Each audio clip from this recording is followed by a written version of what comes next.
اپنی قوم کے یقین کو اللہ کے ما سوا سے اللہ کی ذات عالی کی طرف پھیرنا، یہ انبیاء علیہ السلام کی ہر زمانے میں محنت رہی، کیونکہ قومیں نظام کائنات کو سامنے رکھ کر چلتی تھی، قومیں نظام کائنات کو سامنے رکھ کر چلتی تھی۔ انبیاء علیہ السلام نے آ کر اس پورے نظام کائنات کو قدرت کے مقابلے میں کل عدم اور بالکل لا شیء ثابت کیا۔ اللہ رب العزت کا تعارف اس طرح کرایا کہ جس سے نظام کائنات کا 100% انکار کیا، تاکہ یہ اپنی زندگی کے کسی تقاضے میں یا اپنی ضرورت، اپنی جسمانی کسی حاجت میں یہ اللہ کے غیر کی طرف نہ جھک سکے۔ اس لیے سب سے پہلے دعوت کے ذریعے ان کے دلوں سے اللہ کے غیر کا یقین نکالا گیا۔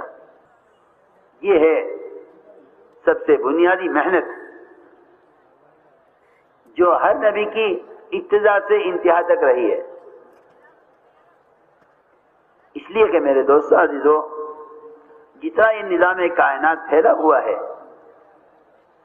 نظام کائنات میں قدرت نہیں ہے بلکہ قدرت اللہ کی ذات میں ہے۔ نظام کائنات کو اللہ نے قدرت سے بنایا ہے اور اپنے قبضے میں رکھا ہے۔ نظام کائنات کو قدرت سے بنایا ہے اور اپنے قبضے میں رکھا ہے۔ وہ نظام کائنات میں جو تبدیلی لائیں گے وہ اپنے حکم سے لائیں گے، نہ کہ نظام کائنات میں کوئی تبدیلی کائنات سے آئے گی۔ اس لیے یہ بات سمجھائی گئی کہ نظام کائنات کا کائنات سے کوئی تعلق نہیں ہے، نظام کائنات کا کائنات سے کوئی تعلق نہیں ہے، نظام کائنات کا کائنات سے کوئی تعلق نہیں ہے، بلکہ نظام کائنات میں جتنے بھی تغیرات ہیں اس کا تعلق براہ راست اللہ کی ذات عالی سے ہے۔ مولانا الیاس صاحب فرماتے تھے ایک پتا بھی اگر درخت سے گرتا ہے ٹوٹ کر تو اللہ کے امر سے گرتا ہے،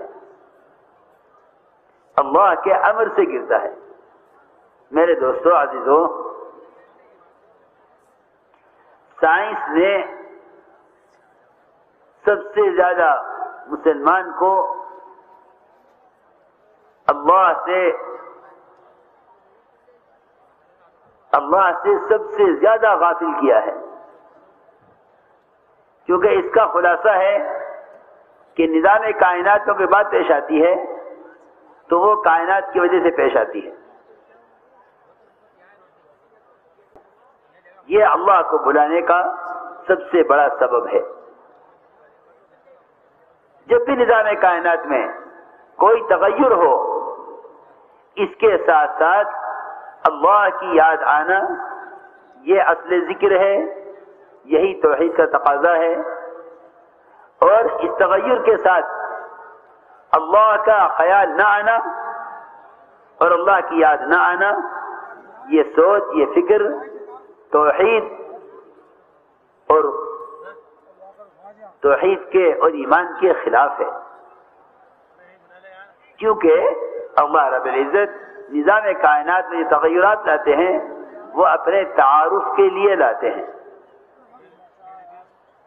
وہ اپنے تعارف کے لیے لاتے ہیں کہ نظام کائنات میں تبدیلیاں لاتے ہیں اپنے تعارف کے لیے۔ آپ نے فرمایا کہ چاند اور سورج کا گرہن ہونا یہ اللہ کی قدرت کی نشانیوں میں سے 2 نشانیاں ہیں۔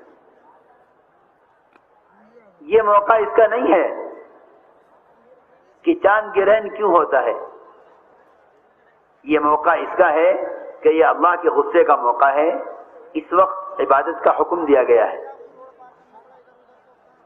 بارشوں کا رک جانا اللہ کے غضب کی علامت ہے، اس لیے صلاۃ الاستسقاء کا حکم دیا ہے۔ چاند سورج کا گرہن ہونا اللہ کے غصے کا موقع ہے، اس لیے ان دونوں موقعوں پر نماز کا حکم دیا ہے، صلاۃ خسوف ادا کرو، صلاۃ کسوف ادا کرو، یہ بتانے کے لیے کہ اس تغیر کا تعلق اگر نظام کائنات سے ہے تو اللہ کا خیال بالکل نہیں آئے گا، اور اگر اس نظام کائنات کے تغیر کا تعلق براہ راست اللہ کی ذات سے ہے تو یہ فوراً اس تغیر سے اللہ کی طرف متوجہ ہوگا۔ اس لیے حضور اکرم صلی اللہ علیہ وسلم نے اپنے صحابہ کے یقین اور ان کے فکر کو ظاہری نظام سے غیب کی طرف پھیرا ہے۔ ایک صحابی نے آ کے عرض کیا کہ اونٹوں میں خارش پھیل گئی ہے۔ آپ نے فرمایا اونٹوں میں خارش کیسے پھیل گئی؟ عرض کیا ایک اونٹ کو ہوئی تھی پھر سب کو ہو گئی۔ آپ نے فرمایا پہلے اونٹ کو خارش کہاں سے ہوئی؟ نظام قدرت اتنا کمزور اور نظام قدرت اتنا بے ڈھنگا نہیں ہے کہ نعوذ باللہ اللہ چاہتے تھے کہ ایک کو خارش ہو سب کو ہو گئی۔ یہ نظام قدرت اتنا بے ڈھنگا نظام نہیں ہے،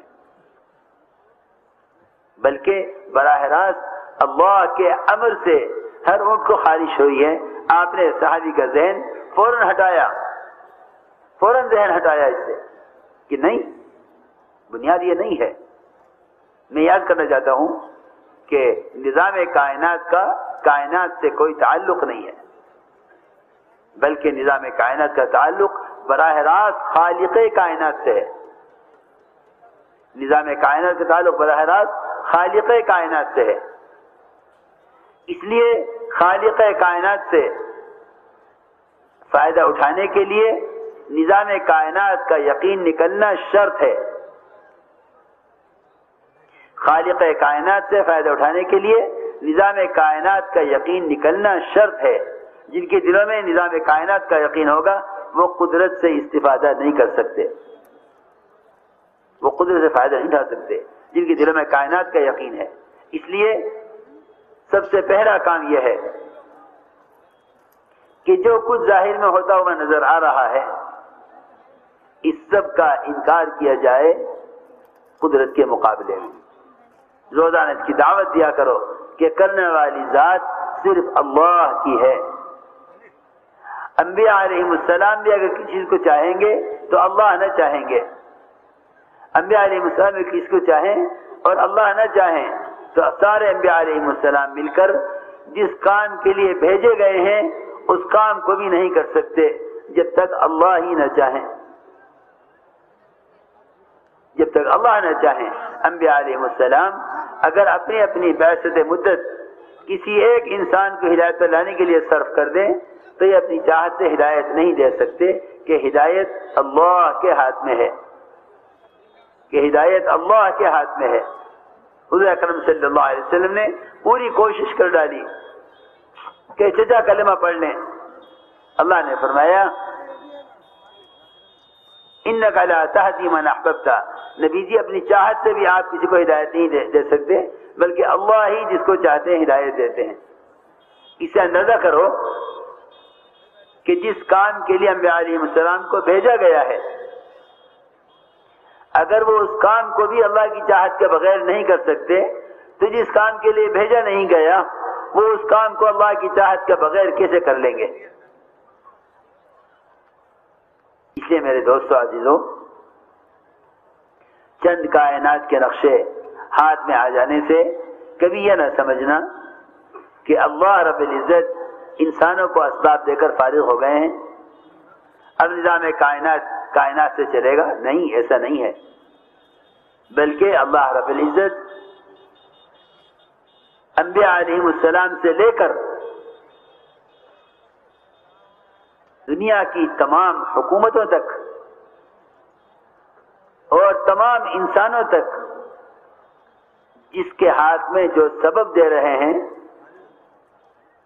جس کے ہاتھ میں جو بھی سبب دے رہے ہیں وہ